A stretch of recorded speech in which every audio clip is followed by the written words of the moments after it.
nam sprema novo. Ja znam da ti stalno pišeš i da žuriš s pisanjem, pa nam samo reci, jesi li ponovno ubijen ili na nekom drugom mjestu?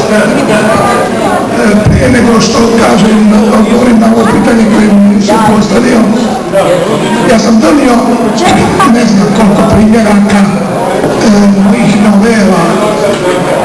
Naslovna strana vam je naš trg sa džamijom, starom džamijom. I u njoj su novele koje govore o vjeri. Ja ću vam to pokloniti večeras. Svakom od vas jedan primjerak.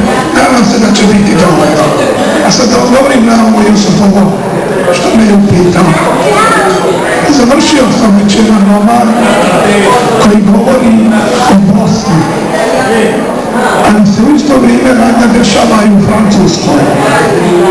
Šta je moja namjera bila? Bila mi da objasnim ljudima šta su bogumili, šta su Katari, šta su Patareni i slično. Mnogi naši ljudi ne znaju o tome, ali ja sam proučavajući neke knjige da bi napisao tu knjigu, došao do nekih spoznaja koje ne iznosim u toj knjizi i odlučio sam da uz tu istu knjigu napišem jedan mali priručnik pod naslovom Da li sam ja bogumil? Razumijete?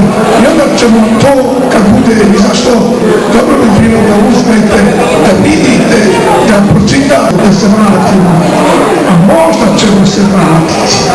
Možda. To ne znam. I još nešto na kraju, zamolio bih vas da kupite knjigu Jusufovu, jer to je jedno blago, kako sam rekao. Tu knjigu svaki od nas mora da ima pored svog poznanja, da pogleda, da pročita, da se podsjeti na ovo što nam se desilo. Jer to je važno. Eto, toliko. Nisam da stvarno nagovorio za ovo priču. Hvala, osnovno hoću samo još da nam kaže šta